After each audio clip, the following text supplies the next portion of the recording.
నమస్తే. Welcome to Andhra Prabha. నేను రఘునందన్.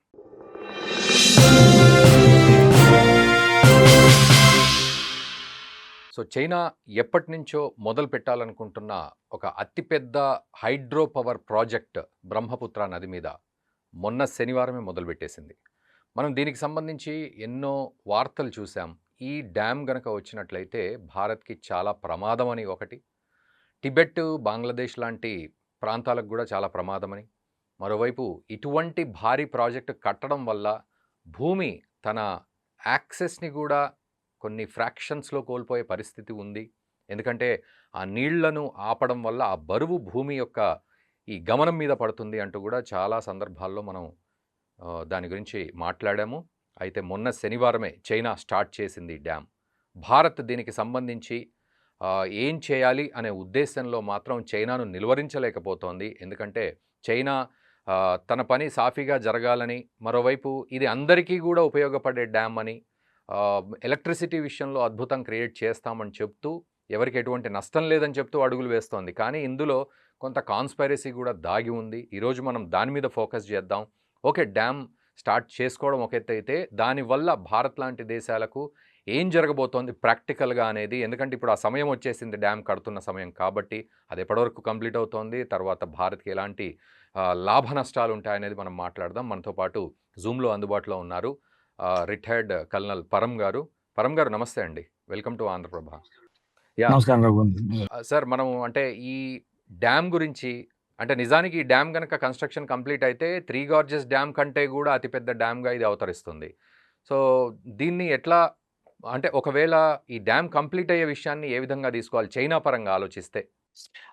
డెఫినిట్‌గా మీరన్నట్టు కాన్స్పిరసీ థియరీనే అండి. ఇది ఏంటంటే వాటర్ థ్రెట్ మీద ఇండియాని, బంగ్లాదేశ్‌ని పెట్టాలన్న ఒక బంగ్లాదేశ్ ఆటోమేటికల్‌గా అయిపోతుంది. ఇండియాని కౌంటర్ చేయాలని basically. So, north eastern regions ఏమవుతాయంటే ఈ డ్యామ్ రాంగానే రిస్క్‌లోకొచ్చేస్తాయి. మీరన్నట్టు మల్టిపుల్ లెవెల్ రిస్క్స్ ఉన్నాయి. ఒకటేంటంటే వాళ్ళ వైపు నుంచి యర్లాంగ్ సాంగ్‌పో అంటారు రివర్‌ని. హ్మ్. అరుణాచల్‌లో సియాంగ్ అంటాము. బ్రహ్మపుత్రాన్ని అస్సాంలో అంటాము. జమునాని బంగ్లాదేశ్‌లో అంటాం. సో, హ్మ్. ఇదేంటంటే ఈ ఈ డ్యామ్ కట్టడం వల్ల ఏమవుతుందంటే, ఈ రివర్స్‌లో ఉన్న ఫ్లో, చైనా నుంచి వచ్చే రివర్ ఫ్లోని వీళ్ళు కంట్రోల్ చేయగలిగే ఒక కేపబిలిటీ వాళ్ళు చాలా క్లియర్‌గా పెట్టుకుంటారు. సో, ఆహ్, ఎప్పుడు ఎట్లాంటి కంట్రోల్ అంటే వాటర్ ఫ్లో డైవర్షన్ అనుకోవచ్చు, వాటర్ ఫ్లో డిలే అనుకోవచ్చు, వాటర్ ఫ్లో ఫ్లడ్డింగ్ అనుకోవచ్చు. ఈ మూడిటిని చైనా కంట్రోల్ చేస్తుంది. అండ్ దాన్ని మనకి ముందర ఇంటిమేట్ చేసే ఆబ్లిగేషన్ కూడా చైనాకి లేదు. ఎందుకంటే మన స్ట్రాటజికల్‌గా మన వాటర్ డిప్లొమసీ ఏదైతే ఉందో చైనా తోటి, hmm. China is not bound by any agreement to inform us all those things. So, వాళ్ళు ఫ్లడ్ చేసినా మనకి ప్రాబ్లమే, డైవర్ట్ చేసినా మనకి ప్రాబ్లమే, డిలే చేసినా మనకి ప్రాబ్లమే. మాన్సూన్‌లో డిలే చేసారు, ఎండాకాలంలో డిలే చేశారనుకోండి, మన క్రాప్స్ నార్త్ ఈస్ట్‌లో ఉన్న క్రాప్స్ డిలే అవుతాయి. హ్మ్. అలాగే ఫ్లడ్ చేశారనుకోండి, మొత్తం ఏరియాలో ఉన్న వాళ్ళందరూ అన్ని ప్రాపర్టీస్ రిస్క్‌లోకొస్తాయి. అలాగే డైవర్ట్ చేశారనుకోండి, then it will be an ecological imbalance issue. So, hmm. ఏమైనా కూడా మీరు చూడాలంటే హైడల్ పవర్ ప్రాజెక్ట్ సరే వాళ్ళు కడుతున్నారు. చాలా ambitious hydel power project. 'Three Gorges' dam కన్నా మూడింతలంటే ఆల్మోస్ట్ 60,000 మెగావాట్ కెపాసిటీతో కడుతున్నారు వాళ్ళు. అంటే హ్మ్. ప్రపంచంలోనే ఇట్లాంటి దీనికి ఆహ్, నాకు తెలిసి 15వ వంతు, అంటే 15%, 15%, 20% కెపాసిటీ ఉన్న డామ్స్ కూడా చాలా తక్కువ ప్రపంచంలో. హ్మ్. ఇండియా అయితే మర్చిపోండి. హ్మ్. ఇండియాలో అయితే I think Tehri dam is the largest hydel power ఇదే మన దగ్గర ఉన్నది. And hmm. దాని కెపాసిటీ అరౌండ్ 2400 మెగావాట్స్ ఉంది. ఓకే. ఎక్కడ 2400 మెగావాట్స్, ఎక్కడ 60,000 మెగావాట్స్ చూడండి ఒకసారి. అవును. అది దట్ ఈస్ 70,000, 22,500 ఏమో ఈ 'త్రీ గోర్జెస్' డ్యామ్. దాని మూడింతలంటే ఆల్మోస్ట్ 70,000 మెగావాట్స్ కెపాసిటీ అన్నమాట. హ్మ్. సో, మనం ఆలోచించాల్సిందేంటంటే, 1, it is water and water resource related war. 2, హ్మ్. It is a threat, ecological threat. And third ఏంటంటే, మోస్ట్ ఇంపార్టెంట్ ఏంటంటే, అసలు వాళ్ళు కట్టే డ్యామ్, మీరు ఎక్కడ డ్యామ్ కట్టినా కూడా కొంచెము ఆహ్, జియోగ్రాఫికల్ గాను, జియోలాజికల్ గాను స్టేబుల్ ఏరియాస్‌లో కడతాం జనరల్‌గా. హ్మ్. కానీ జియోగ్రాఫికల్‌గా అన్‌స్టేబుల్ ఏరియా, అంటే క్వేక్ ప్రోన్ ఏరియాలో వీళ్ళు కడుతున్నారు. సో, అలా అవును. అలా జరిగి ఏమవుతుందంటే, అక్కడ ఏ క్వేక్ వచ్చినా కూడా, ఆ డ్యామ్‌కి ఏ డ్యామేజ్ అయినా కూడా డైరెక్ట్ రిస్క్ మన సెవెన్ సిస్టర్స్‌కి, మన హ్మ్. నార్త్ ఈస్ట్‌లో ఉన్న స్టేట్స్‌కి, బంగ్లాదేశ్‌కి కలుగుతాయన్నమాట. So, that is the biggest threat మనకున్నది ఈ డ్యామ్ నుంచండి. So, it's a direct threat అండి. There is no doubt about it. So, direct threat అంటే ఇప్పుడు, అంటే మీరన్నట్టు క్వేక్ ప్రోన్స్ అంటే, ఒకవేళ అక్కడ వచ్చే అవకాశాలుంటాయా? ఎర్త్‌క్వేక్స్ లాంటివి గాని, లేకపోతే ఆ ప్రెషర్ వల్ల ఏ దేశాలకు గూడా నష్టం ఉంటది అట్లా జూసినప్పుడు? ఇంకా ఏ దేశానికంటే మనం వేరే దేశాల గురించి మనం ఆలోచించక్కర్లేదు కానీ, మన దేశానికి మాక్సిమం టిబెట్‌కి గ్యారంటీగా ఉంటుందండి. దాని తర్వాత మీకు ఈ బంగ్లాదేశ్. భూటాన్ ఇలాంటి దేశాలు బంగ్లాదేశ్‌కైతే ఆటోమేటిక్‌గా ఇంక బంగ్లాదేశ్ ఇస్ ఆ! అండర్‌స్టూడ్ అండి. ఎందుకంటే ఆ రివర్ చైనా నుంచి వస్తూ ఇండియాలోంచి ఎళ్తూ బంగ్లాదేశ్‌లోంచి ఎళ్తూ బంగాళాఖాతంలో కలుస్తోంది. సో, హ్మ్. బంగ్లాదేశ్‌కి ఇండియాకైతే థ్రెట్ ఇస్ అండర్‌స్టూడ్ అండి. దానిలో ఇదేం లేదు. హ్మ్. Tibet is a part of China only కాబట్టి మనం బాదర్ అవ్వకండి. మనం అగ్రీ చేసాం Tibet is a part of China కాబట్టి టిబెట్‌కొకటి హ్మ్. భూటాన్ అండ్ పార్షియల్‌గా భూటాన్ కూడా థ్రెట్ ఉండే స్కోప్ ఉంది కానీ, చాలా తక్కువ స్కోప్ అటు. బికాజ్ ఆ రివర్ ఫ్లో అటువైపు లేదు.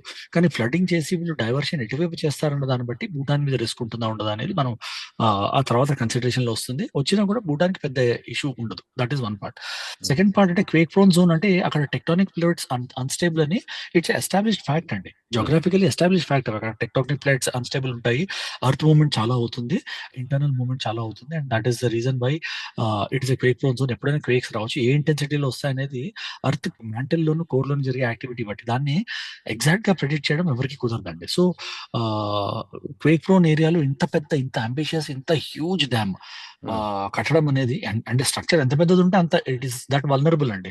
ఓకే. ఎంత ఎంత పైకి ఎగిరితే అంత కిందకి అంత గట్టిగా కింద అవును. పడతారు అన్నట్టు, హ్మ్. ఎంత పెద్ద డ్యామ్ ఉంటే అంత ఎక్కువ రిస్క్ ఉంటుంది. హ్మ్. ఆ డ్యామ్‌కి రిస్క్ వచ్చి ఆ డ్యామ్ ఒకవేళ ఏమైనా యాక్సిడెంట్ అయింది అంటే the entire the entire effect will be on India అండి. Most of the brunt will be borne by Arunachal Pradesh. ఆ accident brunt maximum Arunachal Pradesh, Assam ఈ రాష్ట్రాల్లో మాక్సిమం కనిపిస్తుంది మీకు. సో, దానికి మనం ముమ్మరంగా ప్రయత్నాలు చేయాలి. కానీ పరమ్ గారు అంటే ఇవన్నీ చూసుకోకుండా చైనా నిర్మాణం చేస్తోందని అనుకోవాలా? లేకపోతే ఇవన్నిటిని అతీతంగా చేసి ఆ ప్రమాదం వచ్చే అవకాశం ఉంది అని మనం అనుకుంటున్నామా? ఎట్లా అర్థం చేసుకోవాలి? వాళ్ళు పట్టించుకోరండి. ఇది రిస్క్ ఉందంటే ఏమవుతుంది? ఆ రిస్క్ ఏందంటే వాళ్ళకేంటి వాళ్ళ ఇన్వెస్ట్‌మెంటే మునుగుతుంది. కానీ రిస్క్ మనకు గదా! Hmm. Human and capital risk మనకి. సో, వాళ్ళు ఇవన్నీ గ్యారంటీగా అనలైజ్ చేసుంటారు. They would have had recommendations also. కానీ హ్మ్. ఏంటంటే it is a strategic warfare. ఆ వాటర్ డినయల్ వల్ల కరువు ప్రాంతాలను గూడా వాళ్ళు క్రియేట్ చేయొచ్చు. మనం ఒకవేళ కౌంటర్ స్ట్రాటజీ చేయకపోతే వాటర్ డినయల్ వల్ల కరువు ప్రాంతాలను క్రియేట్ చేయొచ్చు. హ్మ్. దానివల్ల ఏమవుతుందంటే రిసోర్స్ డ్రైన్ అవుతుంది మనకి. రిసోర్స్ డ్రైన్ అయిందంటే ఆటోమేటికల్లీ స్ట్రాటజికల్లీ వాళ్ళు 2 అడుగులు ఎప్పుడు ముందరుంటారు మనకి. సో, అవును. They will be in a position to dictate terms to us. And అది వాళ్ళ ఆ strategic advantage is what they are aiming at అండి. ఇక్కడ ఇంకొక విషయం కొనసాగుతోంది సార్. ఇప్పుడు మనం ఎట్లయితే పాకిస్తాన్‌కి ఇండస్ వాటర్ ట్రీటీ విషయంలో ఎలాగైతే ట్రీట్ చేశామో ఆపరేషన్ సింధూర్‌తో పాటు, ఈ నెక్స్ట్ రాబోయే తరంలో చైనా గూడా భారత్‌ని అట్లా మెలికబెట్టే అవకాశం ఉంది. కాబట్టే చైనా ఇంకా ఉత్సాహంగా ఉంది ఇటువంటి విషయంలో. అంటే తనకున్న సామర్థ్యంతో పాటు అనే ఒక కాన్స్పిరసీ నడుస్తోంది. సో, దాన్ని ఎలా అర్థం చేసుకోవాలి ముఖ్యంగా భారత్ కోణంలో? ఆ!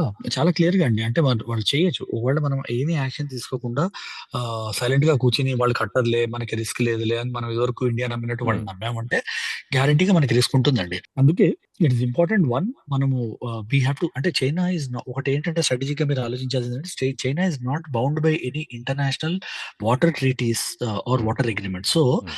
ఆహ్, సో వాళ్ళ అట్లాంటి ఎటువంటి ట్రీటీకి ఇండియాతో గాని, ఇంటర్నేషనల్ ఏ కంట్రీతో గాని వాళ్ళు సిగ్నేటరీ కాదు కాబట్టి హ్మ్. మన మీద ఆబ్లిగేషన్ లేదు. ఏ రిలేటెడ్ డేటా మనకి సబ్మిట్ చేయాలని. మనం అడగొచ్చు. వాళ్ళు మేము ఇవ్వము అనొచ్చు. ఇట్స్ కాన్ఫిడెన్షియల్ థింగ్ మా కంట్రీలో మేము చేసుకుంటున్నాం. మేము ఇవ్వమని కూడా అనొచ్చు. ఆ water related, dam related issues. So, first thing is మనం కొంచెం 2 విషయాలు ఇక్కడ చేయాల్సింది. ఇండియా ఏం చేయాలనేది ఆబ్వియస్ క్వెషన్ వస్తుంది. దీనివల్ల రిస్క్ ఉందా? రిస్క్ ఉంటే ఇండియా ఏం చేయాలనేది ఆబ్వియస్ క్వెషన్ వస్తుంది. సో, హ్మ్. రిస్క్ ఉందా అనేది ఇట్ ఈస్ వెరీ క్లియర్. చాలా పెద్ద రిస్క్ ఇదని. అవును. దానిలో ఎవరికీ అనుమానం లేదు. దానిలో ఎవరు డిబేట్ చేసేది క్వెషనే లేదు. దాన్ని కౌంటర్ చేయడానికి ఏం చేయాలంటే 2 విధాలు 2 ఫ్రంట్స్‌లో చేయాలండి. హ్మ్. ఒకటేంటంటే మన వాటర్ డిప్లొమసీని స్ట్రాంగ్ చేయాలి. అంటే మెల్లిమెల్లిగా ఏం చేయాలంటే మన చైనానే కాకుండా మన బోర్డర్ పంచుకుంటున్న ఏ దేశంతోనైనా కూడా we should arrive at meaningful water treaty agreements. Hmm. Water agreements. అంటే హ్మ్. వాటర్ షేరింగ్ ఎలా ఉంటుంది? వాటర్ యుటిలైజేషన్ ఇన్ఫర్మేషన్ ఎలా ఉంటుంది? ఏ టైంలో ఫ్లడింగ్ చేయాలంటే ఎట్లాంటి ప్రోటోకాల్ ఫాలో చేయాలి? డైవర్ట్ చేయాలంటే ఎట్లాంటి ప్రోటోకాల్ ఫాలో చేయాలి? ఎవరికి ఎంత రైట్ ఉంది? ఇలాంటి హ్మ్. బేసిక్స్ మనం క్లియర్ చేసుకున్నామనుకోండి చైనాతో అయినా, పాకిస్తాన్‌తో అయినా. పాకిస్తాన్‌తో సరే మాటలు లేవు, మంతలు లేవు అది వేరే విషయం. కానీ బంగ్లాదేశ్‌తో కానీ, మిగతా నైబరింగ్ నేషన్స్ తోటి చేసామంటే ఏమవుతుందంటే అట్‌లీస్ట్ ఇట్లాంటి రిస్క్ ఉన్నప్పుడు మనం ఆ ట్రీటీ ఆ ఒప్పందాన్ని చూపించి బాబు మీరు దీనివల్ల కట్టుబడి ఉన్నారు. మాకు హ్మ్. ఇన్ఫర్మేషన్ ఇవ్వండి. So that we can also counter, we can also prepare. ఇప్పుడు కరెంట్‌లీ అది లేదు మనకి. So that is very important. వాటర్ డిప్లొమసీని ఇంటెన్సిఫై చేయాలి. That is one hmm. Thing. Hmm. రెండోది ఆల్రెడీ మనం అనౌన్స్ చేసాం. మనం గూడా బ్రహ్మపుత్రలో అరుణాచల్ ప్రదేశ్‌లో ఒక హైడల్ పవర్ డ్యామ్‌ని కడతాము. అవును. దాన్ని బట్టి ఏమవుతుందంటే మనకి వచ్చే రిస్క్ ఆ డ్యామ్ వల్ల మనకి వాటర్ రిటెన్షన్, సో క్రైసిస్ టైమ్‌లో మనకి water retaining, water utilisation powers వచ్చేస్తాయి ఆ డ్యామ్ తోటి. కేపబిలిటీస్ వస్తాయి. దాంతో ఏమవుతుందంటే మనల్ని కొంచెం ఆ రిస్క్‌ని కొంచెం తగ్గించుకుంటాం. మూడోది చాలా ఓకే. ఇంపార్టెంట్ ఏంటంటే హ్మ్. ఈ డ్యామ్ కట్టడం వల్ల, చైనా డ్యామ్ కట్టడం వల్ల ఏమవుతుందంటే హ్మ్. నీళ్ళతో పాటు సిల్ట్ అనేది ఫైన్ శాండ్ పార్టికల్స్ అండి. అవి కూడా హ్మ్. వస్తాయి. హ్మ్. అవి రావడంతో ఏమవుతుందంటే అది ఆ river based irrigation and delta based ఇరిగేషన్‌కి చాలా ఫెసిలిటేట్ చేస్తాయి. ఆ ఓకే. సాఫ్ట్ సిల్ట్ ఉంటుంది. నీళ్లు నీళ్లు రిటైన్ చేసే సిల్ట్ ఉంటుంది. అది ఇరిగేషన్‌కి చాలా మంచిది. హ్మ్. అగ్రికల్చర్‌కి చాలా మంచిగుంటుంది. ఆ సిల్ట్ కూడా డైవర్ట్ అయిపోతుంది. ఆ సిల్ట్ కూడా రాకపోవడంతో ఏమవుతుందంటే fertility of those delta sands will go down. దానివల్ల హ్మ్. కూడా మన అగ్రికల్చర్ ప్రొడ్యూస్ తగ్గుతుంది. So, okay. ఇక్కడ మనం కౌంటర్ డ్యామ్ కట్టుకున్నామంటే ఆ సిల్ట్ మనం డెవలప్ చేసుకునే ఒక డెవలప్. కేపబిలిటీ మనం డెవలప్ చేసుకుంటాము. హ్మ్. వాటర్ మీద కొంచెం కంట్రోల్ మనకొస్తుంది. అండ్ హైడల్ పవర్ మీద కూడా కొంచెం కంట్రోల్ వస్తుంది. సో, దాంతోటి ఏమవుతుందంటే మనకి స్ట్రాటజిక్‌గా ఒక రెస్పాన్స్ ఉంటుంది. హ్మ్. Response and will be prepared అన్నమాట. సో, 2 విషయాలు వాటర్ డిప్లొమసీని ఇంటెన్సిఫై చేసి చైనాకి ఏదైతే అడ్వాంటేజ్ వస్తుందో దాన్ని మనము నల్లిఫై చేయడానికి ఒకటి ట్రై చేయాలి. నార్మల్ వాటర్ షేరింగ్ ప్రోటోకాల్స్ ప్రా తయారు చేయాలి. అండ్ హ్మ్. దాంతో పాటు రివర్ హ్మ్. కోఆపరేషన్ బిట్వీన్ ఏ కంట్రీస్ అయితే మనం రివర్స్ షేర్ చేసుకుంటాం వాళ్ళతో రివర్ కోఆపరేషన్ అగ్రీమెంట్స్‌లోకి ఇమ్మీడియేట్‌గా వెళ్ళడానికి ట్రై చేయాలండి. హ్మ్. సో, ఓవరాల్‌గా మీరన్న ప్రకారం గనక చూసినట్లయితే ఫైనల్‌గా సో, మనం కౌంటర్ డ్యామ్ ఏదైతే కడుతున్నామో అంటే కేవలం అంటే ఈ చైనా నుంచి వస్తున్న ఈ థ్రెట్‌ని మనము హ్యాండిల్ చేయడానికే కడుతున్నామా? లేకపోతే ఆల్రెడీ అది ఇంతకుముందు అనుకున్న ప్రాజెక్టా? ఎలా అర్థం చేసుకోవాలి దీన్ని ఫైనల్‌గా? ఇంతకుముందు అనుకున్న ప్రాజెక్ట్ ఏమవుతుందంటే, చైనా ఇది చేసిందంటే మనం ఇది చేద్దాము. ఊరికే మనం హ్మ్. వాళ్ళని ఇన్స్టిగేట్ చేయడానికి ఈ డ్యామ్ కట్టే అవసరం లేదండి. యాక్చువల్‌గా హ్మ్. చైనా అక్కడ డ్యామ్ కట్టకపోతే మనకి ఈ డ్యామ్ కట్టే అవసరం లేదు. అవసరం సో, లేదు. Yeah! It is a strategic plan to counter China's threat. హ్మ్. మనం అట్లా చెప్పుకోవాలి. అంటే వాళ్ళు చేశారంటే మనం కూడా చేద్దాం. మనకు కూడా ప్లాన్ ఐడియా ఉంది. మనం కూడా ఇంప్లిమెంట్ చేద్దాం. పోయిందేముంది హ్మ్. అని మనం కూడా ఇంప్లిమెంట్ చేద్దాము. వాళ్ళ థ్రెట్ మనకి నల్లిఫై అవుతుంది. దాని తర్వాత వాళ్ళు హైడల్ పవర్ ప్లాంట్ కట్టుకోనియండి, ఇంకేమైనా కట్టుకోనియండి. అవును. మనకొచ్చే రిస్క్‌ని మనం మిటిగేట్ చేసుకున్నామంటే, హ్మ్. దానికి ప్లాన్ ఉంది, దానికి బడ్జెట్ ఉంది, దానికి మనము ప్రిపరేషన్ ఉంది అంటే, అదే మనకి కౌంటర్ స్ట్రాటజీ. మన కంట్రోల్‌లో ఉన్నది మనం చేయగలుగుతాం. యాహ్! కట్టకంటే ఇది ప్రాబ్లమ్ అవుతుందని చెప్తాం. వాళ్ళు వినలేదనుకోండి ఏం చేస్తాం? ఊరుకోలేం హ్మ్. గదా! సో, హ్మ్. మనం కౌంటర్ మన ప్రిపరేషన్ ఏంటి? మన రెస్పాన్స్ ఏంటనేది మనం చూసుకుంటాం. So, this is the obvious response we have. So, already one good thing ఏంటంటే, it looks as if government ఆ డైరెక్షన్‌లో ఆలోచించి, ప్లాన్ ఏదో చూసి, హ్మ్. డీటెయిల్స్ చూసి, ప్లాన్‌తో తయారుందని అనిపిస్తుంది. So, yeah! నన్నడిగితే while it is a big risk, counter dam వచ్చిందంటే మాత్రం that risk will become very minimal అని చెప్పుకోవచ్చండి. Yeah! Thank you very much Param garu. Thank you for the participation. So, thank you. Viewers అది విషయం. మొత్తానికి చైనా ఈ dam కట్టడం కోసం మొత్తానికైతే పూనుకుంది. శనివారం నుంచే ఈ డ్యామ్ కట్టే ప్రయత్నంలో మొదటి అడుగు వేసిందనే చెప్పాలి. సో, భారత్ ఇప్పుడు ఏం చేయాలనే విషయంలో పరమ్ గారు అన్నట్లుగా పాలిసీస్ విషయంలో గాని, అగ్రీమెంట్స్ విషయంలో గాని చాలా క్లారిటీగా ముందుకెళ్ళాలి ఇక నుండైనా అనే పరిస్థితి ఒకటి కనబడుతోంది. అట్ ద సేమ్ టైమ్ ఒక కౌంటర్ డ్యామ్ ఇది నిజంగా చెప్పాలంటే భారత్ వేస్తున్న ఒక గొప్ప అడుగనే చెప్పాలి. చైనా కడుతున్న డ్యామ్ వల్ల మనకు ఎటువంటి డ్యామేజ్ గూడా ఉన్నా కూడా వాటి నష్ట నివారణ చర్యల్లో భాగంగా ఈ డ్యామ్ కట్టడం అయితే జరుగుతోంది. సో, ఇదొక అద్భుతమైన స్ట్రాటజీ అనే చెప్పాలి భారత్ తరఫు నుంచి. చూద్దాం రాబోయే రోజుల్లో మరి పరిస్థితులు ఏ విధంగా ఉంటాయి? భారత్ దీన్ని ఎలా కౌంటర్ చేయబోతోంది? అటువంటి ఏరియాలో ముఖ్యంగా ఈశాన్య రాష్ట్రాలకు సంబంధించిన ఏరియాస్‌లో ఎట్లాంటి పరిస్థితులు ఉండబోతున్నాయి చైనా కట్టే ఈ డ్యామ్ వల్ల, భారత్ కౌంటర్ డ్యామ్ వల్ల అనేది వేచి చూద్దాం. వీలైతే వీడియోని మీ మిత్రులకు గూడా షేర్ చేయండి. అండ్ మా ఛానెల్‌ని గూడా సబ్స్క్రైబ్ చేయండి. Thank you very much Param గారు.